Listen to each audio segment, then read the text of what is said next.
선생님 안녕하십니까. 우리 저번 시간에 만나 뵙고 또 오랜만에 뵌 것 같아요, 스님. 그러게 지난 시간에 우리 절 이야기 했었었는데 예, 왜 그래서, 절을 절이라고 하느냐. 그래서 뭐 산에 있는 절 이야기도 했었고 그 다음에 절하는 방식 이게 외부에서 이제 들어온 뭐 예다 이런 얘기도 했었던 것 같아요. 예, 저는 스님 덕분에 절에 대해서 또 새록새록 많은 정보를 얻었던 것 같아요, 스님.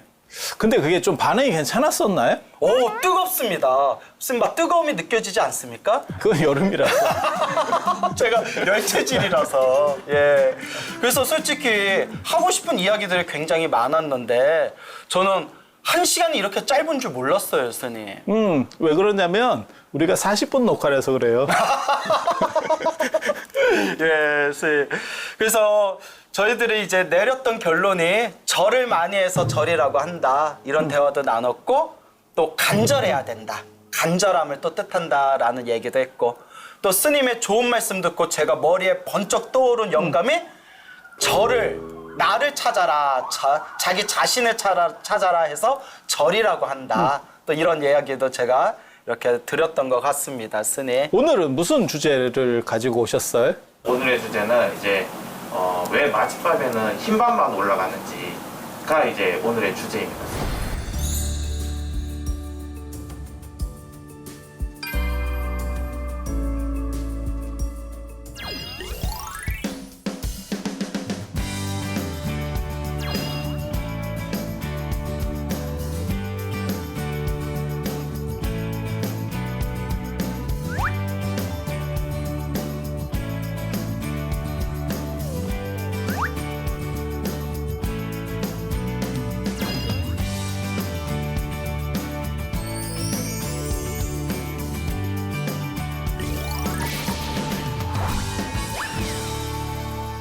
스님, 부처님께 우리가 공양을 올리지 않습니까? 그런데 사실 저도 처음 절에 와서 깜짝 놀랐던 게 밥을 둥그랗게 이렇게 퍼가지고 부처님께 밥을 올리는데 그걸 맞이라고 하지 않습니까?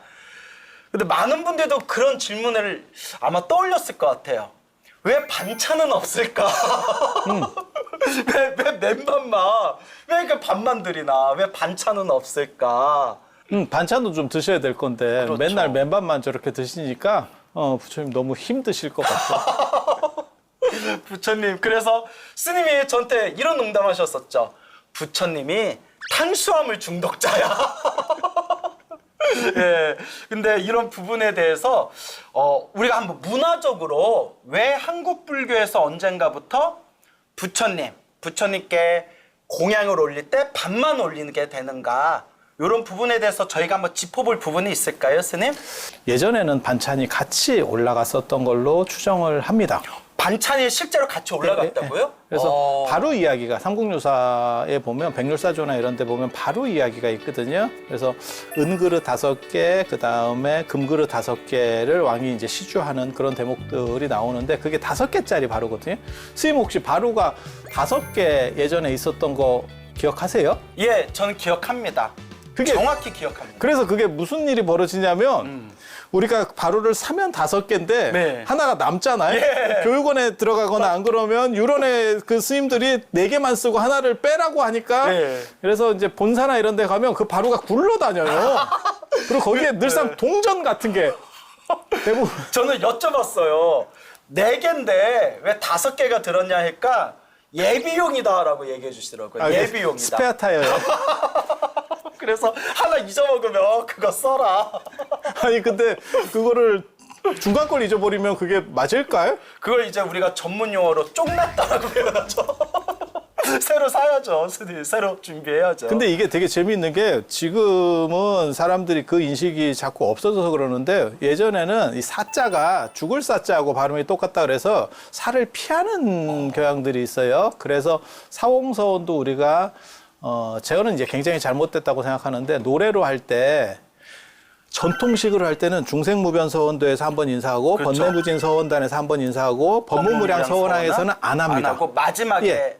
마지막에 한 번 이렇게 불동우상서원성에서 하고 이렇게 하면서 셋으로 맞춘 거거든요. 스님 말씀이 예전에는 사홍서원 할 때 목탁을 3번 내려서 반배했는데 언젠가부터 사홍선하면서 반배를 4번 하게 되었다. 그거 짚어주신 그러니까 거죠? 지금 사자라고 하는 거를 네. 꺼려하는 문화가 있었는데 그게 사라졌고 그리고 인사나 이런 거 할 때도 짝수 인사는 다 죽은 사람한테 하는 예. 거예요. 그러니까 그래서 우리가 상가집에서 제사 지낼 때 절 2번 올리는 게 짝수라서 그런 거죠? 그렇죠. 그리고 임금님이 돌아가신 종묘나 이런 데서는 4번 하는 거고 이게 짝수예는 죽은 사람 예예요. 동아시아에서는 그렇게 규정이 되어 있어요. 그래서 이걸 다 피했는데 지금 분들은 그런 룰들을 잘 모르니까 노래로 할 때는 그냥 4번 인사를 하는 그런 경향이 생겼고 바로도 사실은 그것 때문에 5개로 이렇게 비틀어 놓은 거예요. 동아시아에서. 아, 4개가 불길하다 해서 5개로 바루를 채웠던 겁니까? 예, 하나를 늘린 거죠. 저 처음 알았습니다. 그러니까 하나를 줄이거나 하나를 늘리거나 했던 방식을 취한 거예요. 이 사람들이 그걸 피하기 위해서. 그런데 인도 같은 경우는 사진법 문화가 워낙 그 부처님 당시에 유행하고 있었기 때문에 인도에서 부처님 당시에는 그냥 다 사진법을 썼던 것 같아요. 그래서 사성제 팔정도, 뭐 12연기, 16대국 전부 이게 사 돌리거든요. 사자 배수죠? 4월 8일 뭐 이런 거 하듯이 전부 사로 돌리기 때문에 다 빼기가 어려웠던 거예요. 그래서 뺄 수는 없고 그걸 변형시키는 방법을 썼던 거고 그래서 그릇이 5개다라고 나오면 그건 바루입니다. 그리고 그런 바루구나. 거는 유적이나 이런 걸 통해서도 알 수 있어요. 그래서 그걸 부처님한테 공양을 올렸다는 얘기는 그 용도는 이제 바루에다가 음식을 놓고 쓰는 거죠. 그리고 그 유풍이 지금 남은 게 스님도 보셨을 거예요.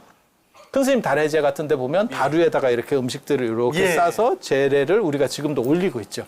그러면 스님이 금방 말씀하신 뭐 삼국유사 기록이나 또 여러 유적지 기록에서 그러면 그 바루에 대한 문화를 살펴봤을 때 부처님께 공양 올렸을 때여도 밥하고 반찬을 바루에다 담아서 올렸을 것이다. 예, 예. 너무 놀랐습니다, 스님. 원래 반찬도 같이 드렸구나. 저는 무슨 생각했는지 알아요? 부처님께서 너무나 검소하셔가지고 이렇게 맨밥만 드시고 우리들에게 이렇게 검소한 모습을 보여주시려고 저러는구나. 저도 그렇게 생각했죠. 부처님한테 이제 올리는 거는 최상의 공약물들을 다 올린 거고 그게 이제 나중에 맞이라는 용어에서도 확인이 되는 건데 최상품들을 올렸는데 나중에 이제 조선시대가 되면서 이제 스님 아시다시피 숭유 억불이 되니까 예. 경제력으로 많이 떨어지게 되는 거예요. 그때 이제 없어진 것 중에 하나가 차가 없어지는 거죠. 원래 우리가 차를 올렸던 게 이제 그냥 깨끗한 물을 올리게 그래서 되잖아요. 지금 우리 예불 보면 되게 가게, 웃기는 게 그죠? 가금 청정수, 아니, 더 웃겨. 편히 감로다. 변이 끝까지 감로다가 하면 안 될까요, 저? 변이 감로다가 더 웃겨요. 예, 그냥 예. 차를 올리면 되는데 내가 지금 물을 올리는데 예. 차처럼 받아주세요 이 뜻이거든요. 차로 감로차로 변하지이다. 입으로 다 해. 이게. 그러면 스님 말씀이 원래 차를 올렸고 고급진 차를 올렸고 밥과 반찬도 함께 올렸었던 문화가 분명히 있었는데 그게 조선시대 들어오면서 그게 숭유억불, 불교가 탄압받게 되고 불교의 경제력이 약해지면서 이 모든 게 축소화되고 맞습니다. 검소화된 것이다 라는 관점이시네요. 그리고 차도 일부 지역에서는 계속 올렸던 것 같아요. 그래서 차를 올리는 개송도 있죠. 스님도 그 신중단 예불 같은 거 예. 보시면 금장감로다. 예. 이렇게 해서 아예 차를 지금 올린다라고 하는 대목이 나오거든요. 예. 그래서 차가 이제 쇠퇴가 되는 거고 그리고 이제 반찬 같은 경우도 절 자체에서 반찬을 거의 잘 못 먹었을 겁니다. 야, 그러다 보니까 밥 먹기도 힘들었다. 거친 거 이런 것만 먹는 상황에서 그걸 올리기도 좀 그렇고 이러니까 그냥 깨끗하게 그리고 조선시대가 되면 제례에서 색깔 든 것들을 약간 안 좋게 보는 문화들이 있어요. 그래서 백설기 같은 게 사실은 순수한 백설기, 건포도나 하얀 이런 거. 거 아무것도 안 들은 예. 진짜 순수한 백설기. 그러니까 하얀 거. 예. 그게 제례용 떡입니다. 백설기가. 조선의 제례용 떡은 백설기. 전 정말 백설기 맛 없더라고요. 귀신 되면 맛있을 거예요. 귀신 돼서 못 먹으면 야 그거 괜찮은데. 백설기 너무 백설기는 아직도 입에 잘 안 가더라고요. 사실은 그게 지금은 맛없는 게 스님 말씀대로 맞고요. 네. 근데 먹을 게 없을 때는 그것도 옛날에는 굉장한 그것도 고급 귀했던 거죠. 식품인 거예요. 그렇죠. 그래서 떡국이라든지 그다음에 백설기 같이 흰색 중심으로 하는 문화가 있고 뭐 팥이라든지 이런 걸 끓여서 그런 거는 이제 무속적인 문화예요. 팥색 같은 거를 쓰는 뭐 것들은. 이렇게 색깔이 알록달록한 거. 색깔이 들어가는 거는. 그래서 그 층위가 약간 문화적 층위가 다릅니다. 그래서 숭늉불이 되니까 반찬도 그냥 산에서 나는 요즘으로 말하면 진짜 어떻게 보면 사찰 음식, 진짜 사찰 음식이죠. 근데 그런 게 너무 거친 음식이니까 부처님한테 올리기도 좀 그랬던 것도 있고 색깔을 빼야 되는 부분도 있고 이러다 보니까 마짓밥만 올라가는. 스님, 지금 마짓밥이라고 표현하셨지 않습니까? 우리가 부처님께 사시 때마다, 사시 불공 때마다 밥을 올리는 것을 마지라고 부르지 않습니까? 근데 절에 오래 다닌 분들도 마지가 정확히 무슨 뜻인지를 몰라요. 마지가 무슨 뜻입니까, 스님? 마지가 이제 조금 여러 가지 생각해 볼 점들은 있는데 기본적인 관점에서 딱 보면 그게 이제 만질 마자에다가 밥 지을 지자일 걸로 추정을 합니다. 그래서 손을 만져서 지은 밥. 예. 만질마, 그거 밥 지을지. 예. 그래서 이제 예전 같은 경우에는 이제 이게 탈곡하고 그다음에 방아로 이렇게 절구로 찢고 이런 과정에서 뉘도 들어가고 그다음에 이제 더 큰 문제는 돌. 돌. 그다음에 나락을 건조하는 과정에서 이게 쌀아기가 깨집니다. 그렇죠. 티 같은 거. 이게 쌀이 그러니까 온전하지 못하고 중간에 깨져 있는 쌀들이 많이 바스라진 거 생겨요. 있죠. 그죠. 지금은 사라졌는데 뭐가 있었냐면 저희 어렸을 때 드라마 이런 거 보면 되게 유치한 거예요. 그게 며느리를 새로 봤는데 이제 시아버지 밥할 때 돌이 들어가서 이제 뭐 돌을 씻고 우리 며느라기가 밥상이 날아갈까봐 돌을 넣는가 봐요. 이런 유치한 멘트들을 그 당시에 많이 했었어요. 근데 스님 때는 잘 모르겠는데 저희 어렸을 때만 해도 아니 내가 90년대생이긴 하지만 스님께서요? 스님이 2000년대 아니에요? 스님 사람들이 들으면 욕해요. 아니, 난 넘어가죠.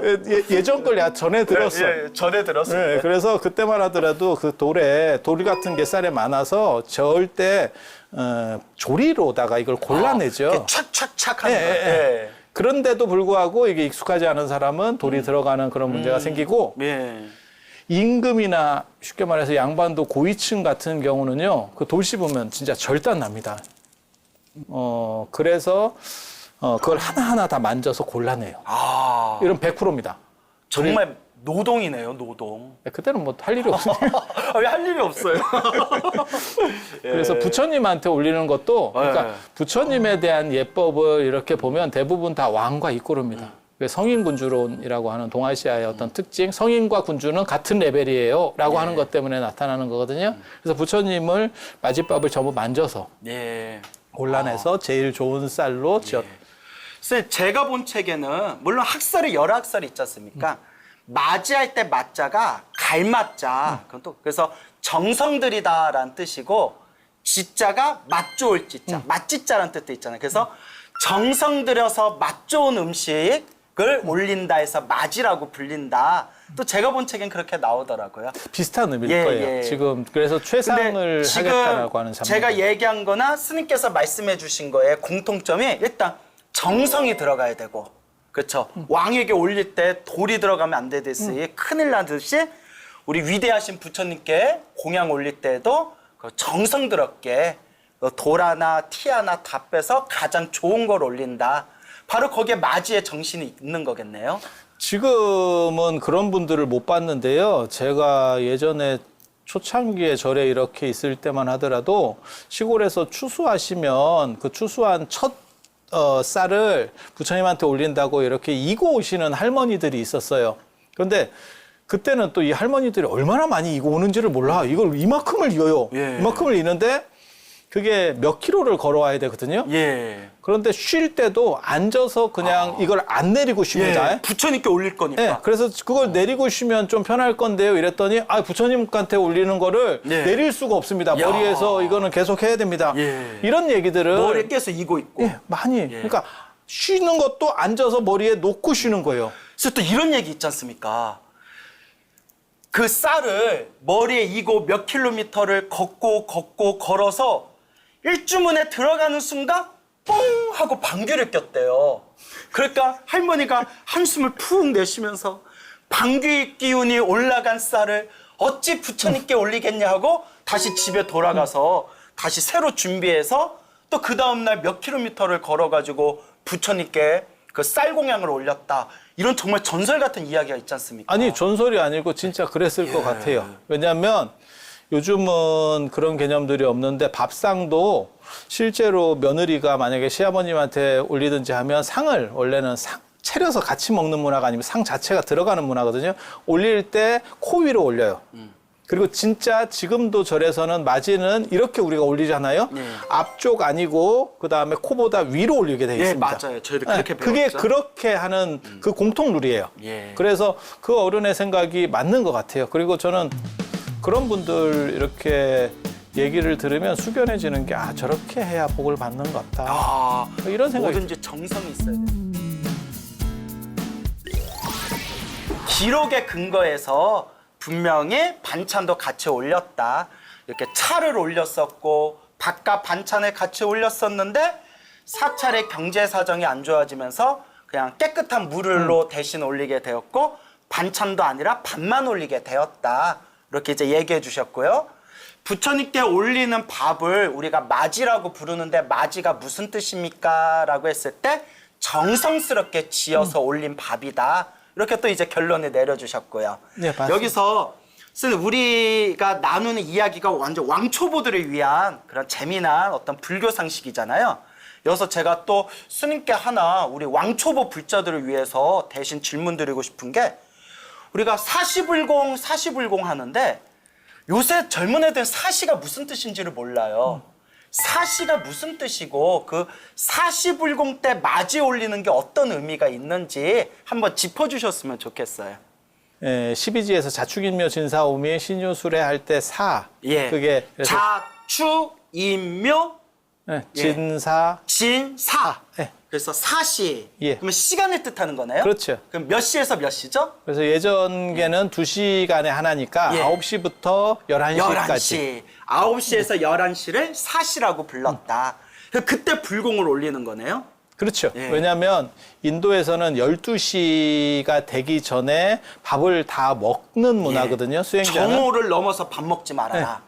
란 근데 계율이 있죠. 부처님은 왜 그러면 11시로 끝냅니까? 부처님이 드셔야 스님들이 드시고 그다음에 신도들도 12시 안에 다 먹어야 되는 거예요. 그러니까 신도는 사실은 12시 안에까지는 필요가 없고 스님까지 먹어야 되니까 지금은 동시에 막 차리고 이게 가능하지만 그 내려온 밥을 다시 그거를 흩어서 먹는 거거든요. 맞습니다. 그러니까 그게 상몰림 문화예요. 그래서 제사 지낼 때도 마찬가지입니다. 제사 지낼 때도 음복이 단순히 제례에 참석한다가 아니고 그 음식을 같이 공유하는 그래서 같은 공동체다라고 하는 거를 보여주는 거예요. 스님께서 너무 중요한 부분을 오늘 명쾌하게 지적을 해주셨는데요. 우리 계율에 보면 부처님이 12시 이전까지 밥을 먹어라라고 돼 있는데 우리는 항상 부처님께 마지밥 올릴 때 11시 기준으로 올리잖아요. 그래서 11시에 마지밥 올립니다라는 신호로 땡땡땡땡 마지 좀 치지 않습니까? 그래서 1시간 일찍 드시네? 라고 했는데 오늘 스님께서 명쾌하게 가르쳐 주신 게 빨리 부처님께 음식 올리고 우리 스님들과 불자들이 12시 안에 밥을 먹어야 되지 않겠느냐. 그거 이제 말씀하신 거지 않습니까? 그러니까 부처님 일과표를 보면 부처님이 현장 스님 기록이나 이런 데 보면 지금 시간으로 6시쯤 일어나셨어요. 승단이 6시죠.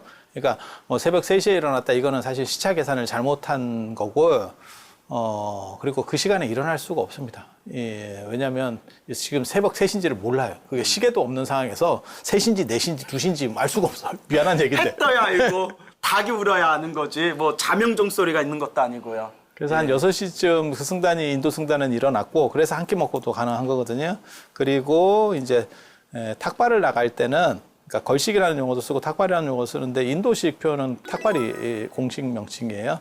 그래서 선생님 근데 이제 요런 명칭을 우리가 한자식 명칭이지 않습니까? 그걸 명쾌하게 이제 짚으면 탁발이란 게 무슨 뜻이죠, 선생님? 그러니까 가루를 가지고 이렇게 남는 음식을 제공받아서 공양받아서 신도들에게 제공받는 거. 이게 사실은 그러니까 빌린다, 빌어준다라는 뜻이거든요. 이렇게 빌다. 그러니까 이렇게 빌린다는 의미인데 거기서 무슨 의미가 나오냐면 나중에 이게 안 좋은 얘기인데 빌어먹다. 빌어먹다. 야, 이럴 빌어먹을 이제 이런 뜻이 나오니까 문제가 생기는 거죠.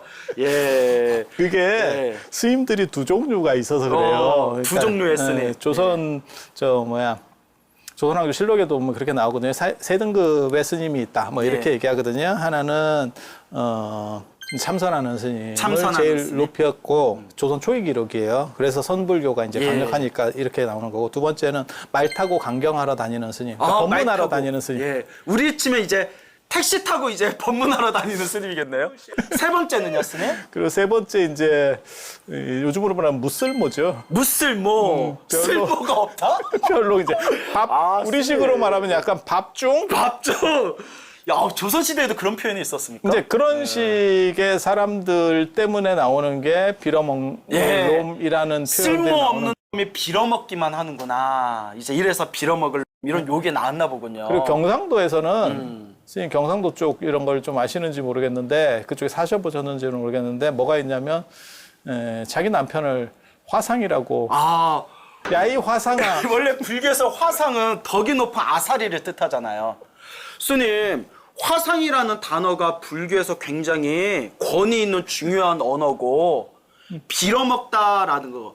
스님들이 중생들의 복을 짓게 하기 위해서 공양을 빌어먹는 것도 사실은 얼마든지 좋은 뜻이었는데, 이것도 숭유 업불의 한 잔재겠죠? 고려시대 때나 이런 데 종파불교 이런 거는 서로 간에 다 종파마다 가풍도 틀렸고, 그래서 지금 생각하는 것처럼 이렇게 통일된 룰도 아니었고, 그 다음에 통제도 잘 안 돼요. 같은 종파라도 너무 지역적으로 막 떨어져 있거나 통제도 안 되고, 그래서 어떤 절에서는 술도 올렸었고, 어떤 절에서는 고기도 올렸었던 것 같아요. 그래서 그런 것들을, 그러니까 그런 절들이 정상이냐? 아니, 그거 아니에요. 그러니까 우리도 가만히 보면 박정희 대통령 때 약간 무당틱한 절들이 많이 없어지거든요. 근데 그런 때 상황들을 보면 사실 그런 분들이 상당히 있었었어요. 그러니까 그게 생각보다는 오랫동안 내려왔었던 문화였다라는 걸 알 수 있어요. 스님, 이제 오늘 저희들의 주제가 이제 부처님께 올리는 맞이라는 부분이 주제잖아요. 맞이를 올린다는 거는 이제 근원적인 입장에서 보면 부처님께 공양 올리는 거잖아요. 맞습니다. 부처님께 올리는 그 공양에는 불자의 그런 어떤 불심, 간절함, 부처님을 향한 은혜, 이런 것들이 이제 담겨져 있잖아요. 예. 그래서 우리가 맞이를 포함해서 이 불자가 정성스러운 마음으로 부처님께 공양을 올릴 때 우리가 어떤 마음을 가져야 될지 또 이런 이야기를 또 나눠봐도 좋을 것 같아요, 스님. 그러니까는 이제 불교에서 인도 불교에서부터 그건 나타나는 현상인데요.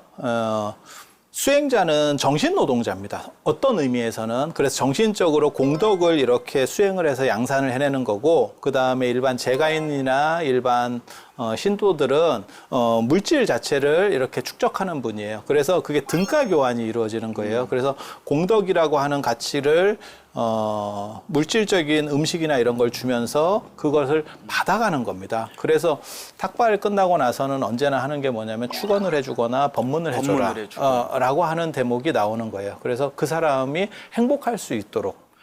그래서 스님, 실제로 부처님 경전에 보면 출가자는 재가자들에게 법을 공양하고 재가자들은 출가자들에게 이제 물질적인 의식주를 공양한다, 이런 구절이 나오더라고요. 그래서 서로의 이렇게 어떤 주어진 위치도 있었던 것 같아요. 자, 지금 신도들 같은 경우는 부처님을, 전에도 우리 그런 얘기 했잖아요. 부처님을 닮아가려고 하는 생각, 이라는 생각으로 사실은 공양을 올리고, 그리고 절에서는 그거를 이제 스님들이 원래는 밥을 해서, 요즘은 그렇게는 안 하는데 스님들이 밥을 해서 부처님께 정성스럽게 올리고 축원을 한 뒤에 그것을 n분의 1로 마일리지 적립을 합니다. 그게 이제 공양간에서 그 부처님 공양 올린 거를 다 섞어서 같이 나눠 먹는 거예요. 그래서 그게 동아시아 어떤 전통 문화라고 보시면 되고. 그래서 저도 신도분들한테 항상 하는 이야기가, 부처님께 이제 우리가 맞이 밥을 올리지 않습니까? 근데 실제로 불상이 밥을 먹는 건 아니지 않습니까? 그래서 뭐 이런 거 있지 않습니까? 마주 올려놓고 드시나 안 드시나 한번 싹 이렇게 쳐다보고. 근데 뭐 부처님이 불쌍히 움직여서 밥을 드시는 건 아니지만. 그거 계속 봐서 부처님이 못 드시는 거예요. 이렇게 딴 데로 좀 가 있으면 되는데 계속 기도하고 앞에서 그러니까 그죠, 드시는 거예요? 이거 꼴릴까봐 함부로 못 움직이는 거예요 지금. 부처님께서 이제 실제로 불쌍히 밥을 먹는 건 아니지만 우리가 이 공양을 올리고 부처님 저희가 올린 이 공양을 받아주시옵소서. 그래서 원수애납수 원수애납수 원수자비애납수 원하옵건대 자비로운 마음으로써 우리를 애틋하게 여겨서 받아주시옵소서라고 우리가 이렇게 경문을 낭송하지 않습니까? 정말 부처님이 우리 공양을 받아주신다라는 마음을 일으킬 때 정말 살아계신 부처님의 그 공양을 드신 거와 같은 공덕이 이루어진다.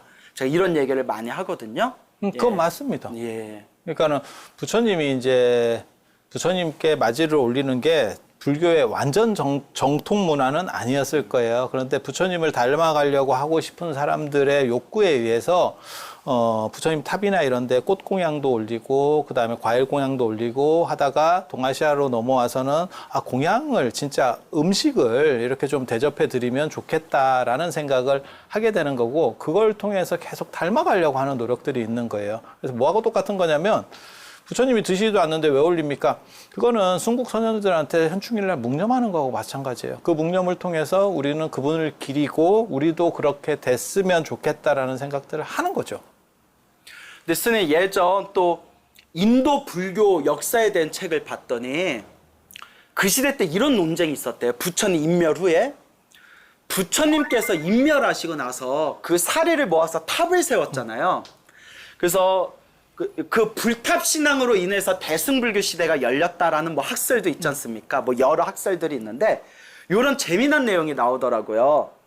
신도들이 불탑에다 공양 올리는 공덕이 더 크냐, 스님들께 공양 올리는 공덕이 더 크냐, 라는 논쟁이 붙었었대요. 스님은 어떤 게 맞는 것 같으세요? 저는 솔직히 마음이 중요한 거잖아요. 그래서 저는 제가 된 근거는 불탑에다가 우리가 공양 올리는 거는 정말 살아계신 부처님께 공양 올린다는 의미로 내 정성을 다하는 거니까 공덕이 있고, 또 스님들께 공양 올리는 공덕도 분명히 경전에 열애인, 부처인 나에게 공양 올리는 것보다 승가에 공양 올리는 공덕이 훨씬 더 크다라는 또 구절이 나오지 않습니까?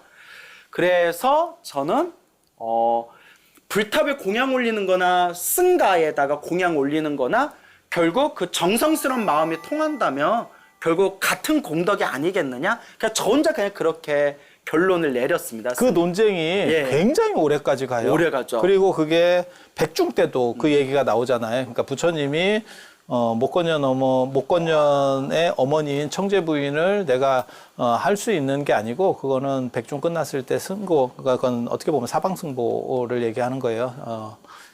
그래서 사방승가에다가 전체를 공양을 올려서 그게 오히려 더 낫다. 라는 말씀을 하시는 부분도 있고 법화경 같은 데서는 부처님 중심으로다가 또 틀어가죠. 그렇죠. 그래서 불탑에다 공양 올린 걸 중요하게 여기죠. 논점 자체들이 굉장히 재밌는 거예요. 근데 우리나라를 보면 한국 불교를 보면 부처님이 나을 것 같아요, 저는. 근데 스님, 한국에서는 그 문제가 해결됐습니다. 그래요? 왜냐? 불탑이나 불상에다 올려도 결국 누가 이렇게 받아가시죠? 결국 스님들이 이렇게 받아가시잖아요.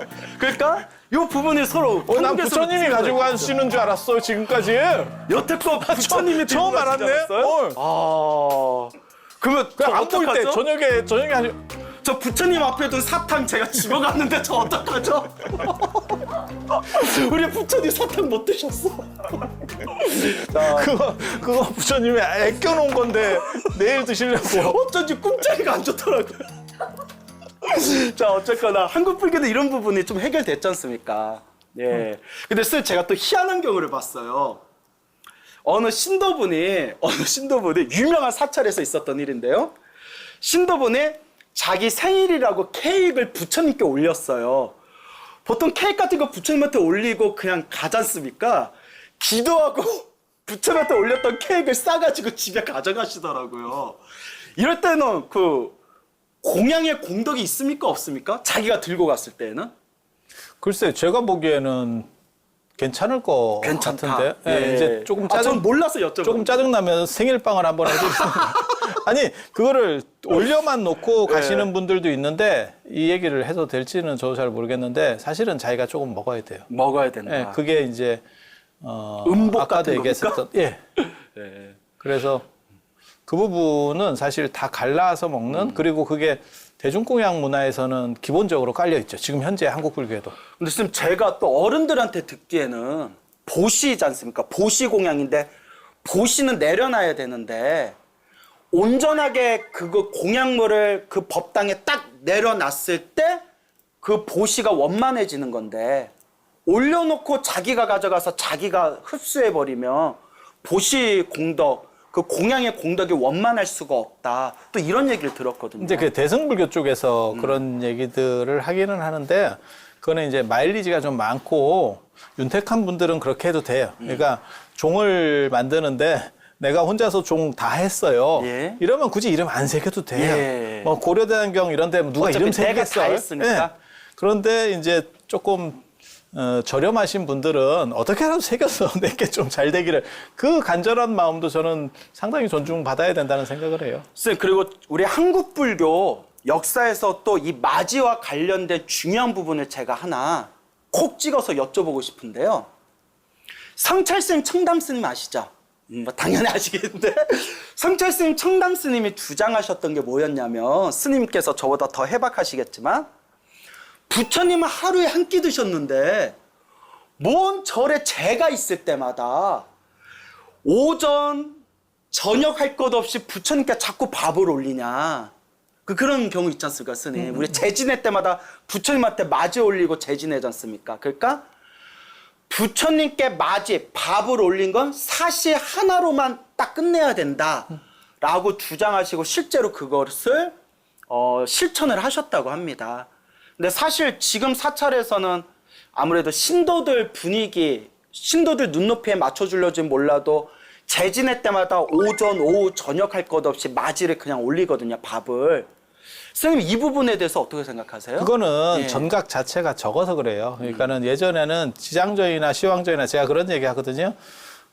관세음 보살이 인기가 제일 있지만 실제로 전각 숫자만 따지면 지장보살과 관련된 전각이 더 많아요. 그래요? 지장보살 저도 처음 왜냐면 알았어요. 시황전, 명부전, 뭐 지장전 이렇게 해서 한 사찰에 2개씩 있는 데도 있거든요.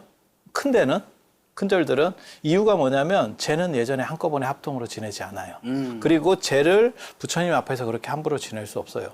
그래서 아예 쟤 모시는 정각이 따로 있었던 거예요. 그렇게 하면 해결이 되는데 지금은 하나의 작은 절에서 다 하다 보니까 그게 그렇게 이제 막 뒤섞일 수밖에 없는 어떻게 보면 그래서 보살님들이 신도를 시주를 많이 하시면 그 스님도 충분히 다 따로 다 안배할 수 있습니다. 근데 스님 제가 가슴이 아파요. 부처님한테 시도 때도 없이 밥을 올리니까 부처님 배탈 나시면 어떡해요? 살 안 빠지잖아. 왜 부처님을 살 안 빠지잖아. 예. 그래서 부처님 제가 그런 얘기 하는데 이게 지구는 둥글고 시간들은 계속 시간대마다 달라지잖아요. 지구가. 그래서 부처님이 여기서만 사시에 드신다고 생각하지 마세요. 여기 끝나면 태국 쪽, 동남아 쪽에 가서 드시고 인도 쪽 드시고 뭐 이렇게 쭉 돌잖아요. 안 쉽니다. 그래서 또 어른들이 이런 말씀을 하시더라고요. 귀신들은 음식을 먹을 때 촉식을 한다. 촉식. 몸으로 그 에너지를 막 빨아먹고 신령들은 흠향, 향식을 한다. 향으로 빨아먹고 부처님, 불보살님은 견식을 하신다. 신도들이 올린 공양물을 그냥 바라보시는 것만으로도 그 모든 게 다 성취된다 해서 귀신들은 촉식, 신령들은 향식, 그 다음에 불보살은 견식이라는 표현을 제가 들은 적이 있거든요. 부처님 꼭 뭐 불보살님께서 드신다기보다도 그것은 올리는 사람의 정성인 거고 그걸 통해서 어떻게 보면 가피를 내려주시려고 인연을 만드는 거죠. 그러니까 우리가 부처님께 올리는 맞이라는 것은 정말 뭐 불보살님이 드신다 안 드신다를 떠나서 부처님을 향한 정성으로 올리는 우리 불자들의 마음. 그 마음에서 바로 공덕이 싹트고 가피를 받게 된다. 이렇게 정리하면 되겠네요. 그리고 맞이랑 관련해서 되게 재밌는 게 하나 있어요. 오, 기대돼요, 스님. 뭐가 있냐면 이제 절에서는 보통 그러는데 맞이 앞에 정근을 하잖아요. 근데 원래는 정근 순서가 어디냐면 축원 앞입니다. 저도 그렇게 배웠습니다. 축원 앞이거든요. 그래서 맞이 앞에서 그러니까 음식을 차려놓고 정근하는 거는 사실은 안 맞아요. 그러니까는 뭐 환갑상도 그렇고 생일상도 그렇고 음식이 나왔는데 거기서 계속 음식 올린 사람이 뭐라고 말을 하는 거는 그건 굉장한 신뢰입니다. 그런데 왜 맞이 앞에 축원이 되냐면 가마솥밥을 짓다 보니까 시간을 잘 못 맞추는 거예요. 그래서 앞에가 일부가 끝났는데 맞이가 올라가야 되는데 아직 밥 덜 됐어요. 밥 안 됐어? 그래서 하는 거예요. 목탁집에서 시간 때우는 거다. 네. 그래서 정근이 원래는 공양을 다 드시고 이제 당신을 찬탄하다라고 하는 의미예요. 그렇게 해서 축원으로 맞아지는 건데, 그러니까 공양 다음이 정근이고 정근 다음이 축원인데 거기에 정근이 좀 들어가게 된 거예요. 스님, 전 또 다르게 들었어요. 우리가 보통 10시에 기도 시작하잖아요. 11시에 마지종을 쳐야 되는데 천수경 3번이 아니라 7번을 해도 시간이 남는데요. 뭐 사다라니하고 뭐 해도 그 남은 그 마지종 칠 때까지 시간을 채우기 위해서 이렇게 불보살림 정근을 하는 거다. 또 이런 얘기도 들었습니다. 맞이종을 11시로 정해놓고 쳤었대요? 저는 그렇게 그래요? 들었어요. 배울 때. 마지종 11시에 원래 치는 게 아닌가요, 그러면? 아니 그게 네. 맞이종이 이제 부처님 맞이종이 있고 네. 그다음에 끝나고 나면 또 이제 대중 공양종도 예, 있거든요. 예. 예전에 그 공양종도 한 40분 쳤어요. 네. 40분을 왜 치는지 아세요? 그것도 밥 되나 안 되나 밥 흐트러뜨리려고요? 절에 예. 산들이 있잖아요. 예. 그 산들을 그건 제가 예전에 어렸을 때 노스님들한테 다 이렇게 채록한 얘기인데 산에 일반인들이 와가지고 나무 같은 걸 쫙 베간대요. 그래서 그거를 스님들이 이제 출가한 지 얼마 안 된 스님들, 그 다음에 절에는 스님들이 많으니까 소임이 뭐냐면 그 상가. 산 꼭대기에 올라가가지고 그거를 상가. 지키는 거예요. 예. 그런데 그거를 밑에서 종을 때리면 40분이면 내려온대. 아. 밥 먹으러. 그러니까 바로 앞에까지 오는 거예요. 뛰어가지고. 그래서 한 40분 쳐. 40분 종 치는 스님도 팔 엄청 아프겠어요. 종성이 있습니다. 그것도. 그것도 소임이 연구를 있는 하면서, 거네요. 예, 연구를 하면서 예. 있습니다. 예. 굉장히 재밌어요. 그때 치는 거는 종이 아니고 정확하게는 반자예요. 그래서 밥반자를 써서 동그랗게 이렇게 생긴 거 있잖아요. 쇠북이라고, 금고라고도 하고, 반자라고도 하는 약간 평면식으로 된 거. 그거 쳤었어요.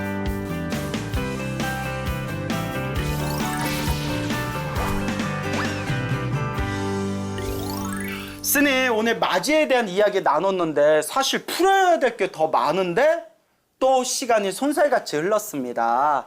그래서 정리해보자면 맞이, 부처님이 하루에 한 끼 드시고 또 부처님이 드시는 공양 시간, 그래서 11시에 맞춰서 우리가 부처님께 올리는 밥 맞이는 원래 밥만 드시던 게 아니었다.